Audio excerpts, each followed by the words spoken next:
গুড়ালে গিয়েই সঞ্চিতার আসল সত্যি খুঁজে বার করছে কথা। সম্পূর্ণ জানতে দেখতে থাকো প্রথম থেকেই। গল্পে শুরুতেই আমরা দেখতে পারি যে অগ্নি আর কথা খুব ভালোভাবে চাইছে গুড়ালে সঞ্চিতাকে নিয়ে যেতে, যাতে সঞ্চিতার পুরনো স্মৃতিগুলো সব মনে পড়ে যায়। সকাল হতেই কথা চলে গেছে কর্তাদাদুকে চা দিতে। কর্তাদাদু বলে, কথা মা, তুমি যেভাবে এই পরিবারের খেয়াল রেখেছো, প্রত্যেকের খেয়াল রাখো, আমার খুব ভালো লাগে। এরপর কর্তা দিদা আসতেই কর্তাদাদু বলে, এই যে রেনু, তুমি এই নাতবউকে ফেলে নাতিদেরকে ভোট দিয়েছ, আর কিছু বলার নেই আমার।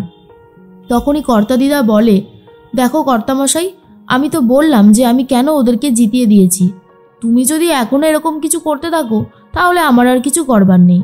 কথা তখন বলে, আমি জানি কর্তা দিদা, আমাকে আর নতুন করে এসব কিছু বলার কোনো দরকার নেই, আমি সবটা জানি। এর মধ্যেই অগ্নি চলে এসেছে। অগ্নি এসে কথার সাথে কথা বলতে শুরু করে আর বলে, কথা, এখানে তো সবাই আছে, তাহলে কি একবার সত্যি কথাটা বলে দেব? না মানে তুই তো বলতে বারণ করেছিলিস। তখনই কথা বলে, হ্যাঁ বলে দিন, অসুবিধা হবে না। এরপর অগ্নি বলে, আচ্ছা আমি এখানে কিছু বলতে চাই। আমি ঠিক করেছি এবারে পৌষ পার্বণ উৎসবটা গুড়ালে গিয়ে করব। আর এটা শোনার পর তো কর্তা দাদুর অবস্থা খুবই খারাপ হয়ে গেছে। মানে কর্তা দাদু বিশ্বাসই করতে পারছে না যে অগ্নি শেষ পর্যন্ত গ্রামের বাড়িতে যাবে। তখন কর্তা দিদা বলে, অগ্নি দাদুভাই, তুমি হঠাৎ করে গুড়ালে যেতে চাইছো কেন? অগ্নি তখন বলে, এমনিই যেতে চাইছি, শুনেছি ওখানে নাকি অনেক উৎসব হয়, তাই দেখতে চাই। কথা তখন বলে, আসলে আমিই বলেছিলাম পাচক মশাইকে। পাচক মশাই শুনে তো খুব এক্সাইটেড, আর পিসিয়া আমাকে বলেছে। লেখা তখন বলে, হ্যাঁ একদমই ঠিক কথা, আমরা সবাই মিলে যাই না, খুব মজা হবে। অনেক বছর হয়ে গেল যাওয়াও হয় না, সবাই মিলে গেলে অনেক ভালোও লাগবে। তখনই ছোটকা বলে, এটা কিন্তু একটা দারুণ কথা বলেছে কথা, আমরা যদি সবাই আবার যেতে পারি এর থেকে ভালো কিছু আর হতে পারে না। আর এই নিউ জেনারেশনের কেউই তো সেভাবে ওখানে যায়নি। কথা এতদিনে একটা ঠিক কাজ করেছে। এর মধ্যেই কথা বলে, কেন ছোটকা, আমি কি আগের কাজগুলো সব ভুল করেছি? তখন ছোটকা বলে, কি যে বলো না, তুমি কি ভুল করতে পারো? তুমি এতদিনে যা যা করেছো তার মধ্যে থেকে এটা সব থেকে বেস্ট, সেটাই বললাম। এর মধ্যেই চিত্রা মনে মনে ভাবে, সর্বনাশ, গুড়ালে কেন যেতে চাইছে কথা? ও কি চাইছেটা কি, সবটা আমাকে জানতে হবে। এরপরই চলে এসেছে কায়দা কানুনের সবাই। প্রিয়া অর্ণা বলে, শেষ পর্যন্ত এখন গুড়ালে যেতে হবে বিগ ব্রো? এরপর কর্তা দাদু বলে, ওই গ্রামের বাড়ি তো 200 বছরের থেকেও বেশি পুরনো। গিরিধারী আগে দেখাশোনা করত, এখন তো ও নেই, ওর বউ কোনো রকম দেখাশোনা করে, ওখানে কি গিয়ে থাকাটা ঠিক হবে? অগ্নি বলে, আমি লোকজনকে দিয়ে ওই ঘরটা ভালো করে পরিষ্কার করিয়ে দিয়েছি, মেরামত করিয়ে দিয়েছি, অসুবিধার কোনো কারণই নেই। কর্তা দাদু এটা শুনে তো আরোই বেশি অবাক হয়ে যায় যে অগ্নি যাওয়ার জন্য আগে থেকেই সব কিছু ব্যবস্থা করে রেখেছে। এটা ভাবতেই খুব ভালো লাগে কর্তা দাদুর। তখনই কথা বলে, আমি তো এই জন্যই বলেছি কোনো অসুবিধা হবে না, সবাই এবারে ঝটপট করে ব্যাগপত্র গুছিয়ে নাও, তারপর আমরা এখান থেকে চলে যাব। এরপরেই অগ্নি তখন বলে, কি ছোটকা, যাবি তো তুই নাকি যাবি না? ছোটকা তখন বলে, আমি আবার যাব না?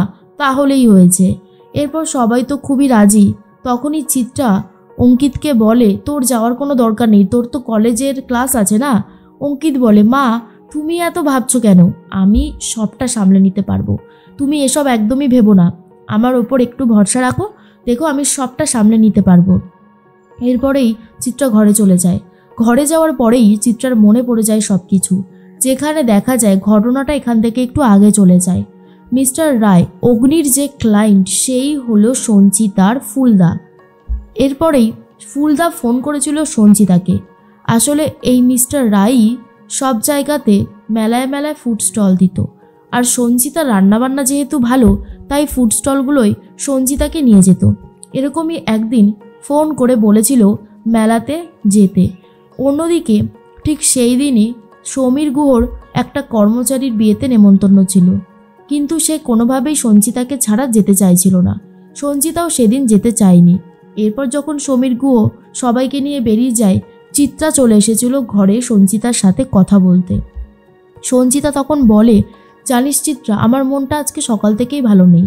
তখনই চিত্রা বলে, কেন রে সঞ্চিতা? সঞ্চিতা এরপর সবটা খুলে বলে যে ফুলদা মেলায় মেলায় ফুড স্টল দিচ্ছে, আর এই খাবারের বিজনেস শুনেই আমারও খুব যেতে ইচ্ছা করছে, কি করব বুঝতে পারছি না, কিন্তু কিন্তু বাবা তো একদমই পছন্দ করে না। তখনই সঞ্চিতা বলে যে এবার কি করব। চিত্রা বলে তুই জানা, আমি এদিকে সবটা সামলে নেব, তুই কিছু চিন্তা করিস না, দেখ আমি সবটা সামলে নিতে পারবো। তোর কি আমার ওপর একটুও ভরসা নেই? সঞ্চিতা বলেছিল কি বলছিসটা কি, তোর ওপর ভরসা করব না তো আর কার ওপর ভরসা করব? তোকে আমি খুব ভরসা করি, তুই বলছিস তাহলে যাব। সঞ্চিতা চিত্রার কথা শুনে বেরিয়ে পড়ছে। বেরোনোর আগে ফুলদাকে জানিয়ে দেয়। ফুলদা মানে মিস্টার রায় বলেছিল ঠিক আছে তুই চলে আয়, আমি সব ব্যবস্থা করে রাখছি। এরপর চিত্রা ফিরে আসে প্রেজেন্টে, যেখানে দেখা যায় কথা চলে এসেছে। কথা এসে চিত্রাকে বলে কি ব্যাপার বলো তো মেজমা, তোমাকে দেখে মনে হচ্ছে তুমি কোনো কিছু নিয়ে খুব ভয়ে ভয়ে আছো। চিত্রা তখন বলে ভয় ভয়ে থাকবো কেন, এই কথা তুমি আমাকে কি বলতে চাইছো? কথা বলে আমি খুব সিম্পল কথাই বলতে চাইছি, মনে হচ্ছে তুমি খুব ভয় পেয়ে আছো, কিন্তু কেন?